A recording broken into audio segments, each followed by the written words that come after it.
Na volitvah za predsednico oziroma predsednika stranke SD je bilo oddanih 384 glasovnic. Od tega je bilo 383 veljavnih in ena neveljavna. Kandidata sta dobila naslednje število glasov.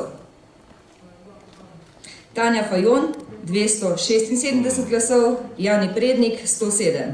Komisija ugotavlja, da je kandidatka pod zaporedno številko 1 Tanja Fajon v skladu z 12. členom poslovnika prejela več kot polovico veljavnih glasov in je izvoljena za predsednico Socialnih demokratov.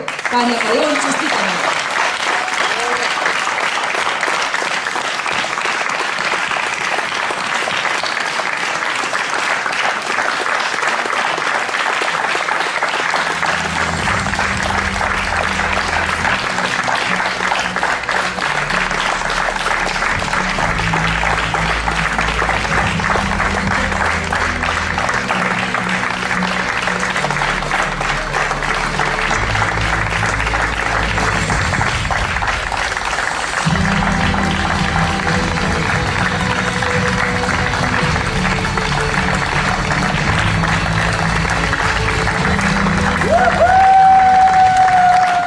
Pozdravljeni, dragi predstavniki in predstavnice medijev.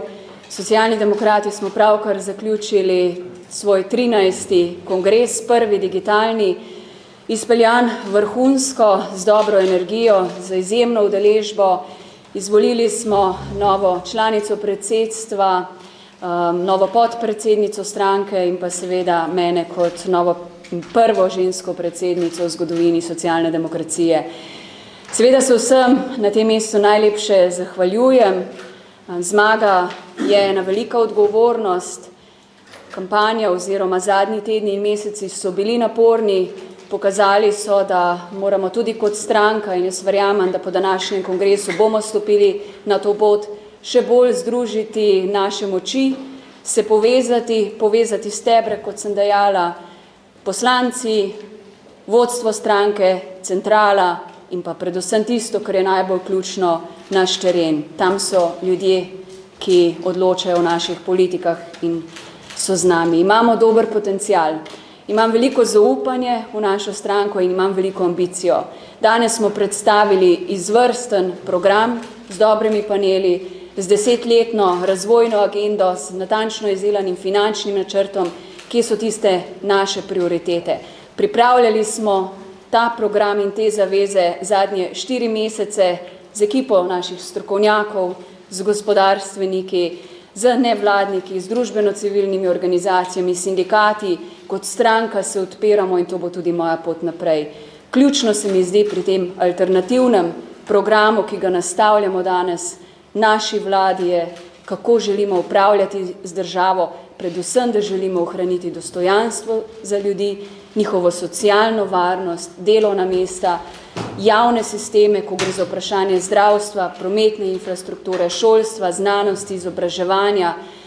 Imamo tudi željo in ambicijo in jaz posebej osebno, da Slovenije ne peljemo okrog problematičnih držav, kar se nam danes dogaja pospešeno z udori v različne podsisteme, z napadi na medije, z napadi na pravosodje, z napadi na policije, z grobim kadrovanjem, z posegi v gospodarstvo, ne nazadnje s tem, kar se nam je dogajalo sinoči na ulicah, ko so protestnike grobo popisovali, jih odstranjevali z ulic in lahko govorimo tudi o nedopustni represiji. Takšne države si Socialni demokrati ne želimo in za vso ekipo, ki je za mano, za vsem terenom in z močnim članstvom, s povezano strukturo bomo dokazali, da smo sposobni okrepiti zaupanje ljudi in da smo sposobni se še do naslednjih volitev okrepiti in voditi tudi našo državo.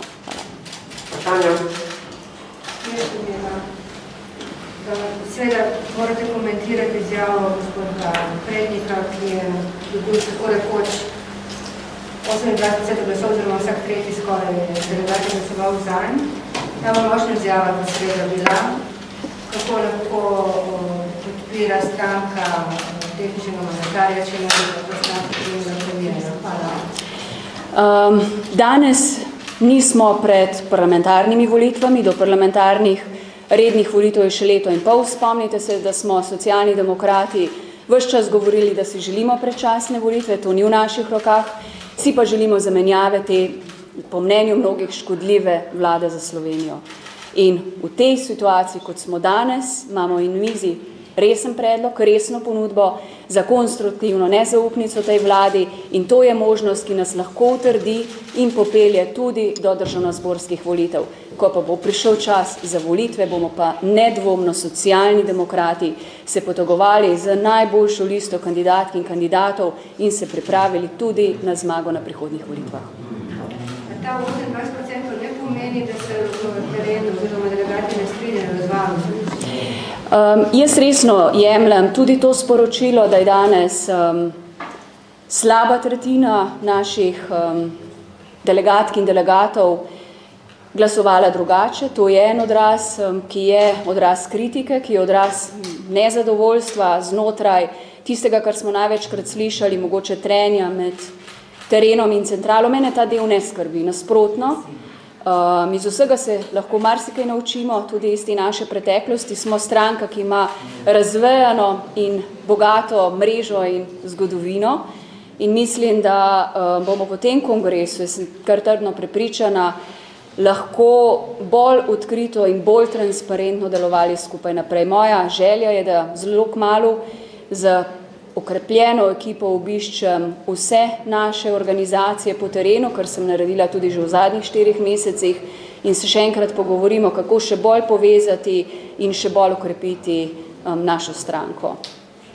Kaj konkretno se bo spremenilo od ponedeljka naprej in seveda nekako kritika proti kandidata je bila tudi ta, da se v bistvu dogaja neke vrste PR politika trenutno. Spreminja se že zadnjih nekaj tednov in mesecev. Ne rabi se spremeniti od ponedeljka nič naprej.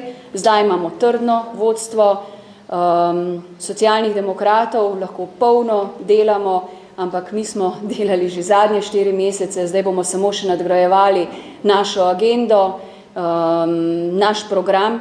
Že v zadnjih mesecih smo vlagali veliko nekih dopolnil, zakonodajnih predlogov na protikoronske ukrepe, opozarjali na anomalije v naši državi in to nameravamo kot opozicija, ki je konstruktivna in kritična, početi naprej. Če bi z vašim imenovanjem koalicije ustavnega loka bi bila kakršenkoli pospešek, ne vem, prihodnji teden, ne vem, kakokoli? Mi se v koaliciji ustavnega loka pogovarjamo, se dogovarjamo, usklajujemo projektne točke sodelovanja pospešeno. Začeli smo to delati v mojem vmesnem obdobju, nič se ne bo spremenilo, delo nadaljujemo prihodnji teden z ambicijo, da dosežemo soglasje, seveda pa tu ni vse odvisno od nas, politična matematika, potrebujemo glasove drugih koalicijskih partnerjev in na njih bo tudi, ali nam bo uspelo zagotoviti to parlamentarno večino za zamenjavo vlade. Socialni demokrati bomo vsekakor naredili vse, da nam uspe. Ste že upravili morebiti pogovor s kakšnim od teh kandidatov, ki bi lahko prispevali te glasove do številke 46? Jaz osebno se v zadnjih dneh nisem pogovarjala, trenutno se pogovarjamo znotraj kroga opozicije, predvsem vodje opozicijskih strank skupaj z našimi sodelavci.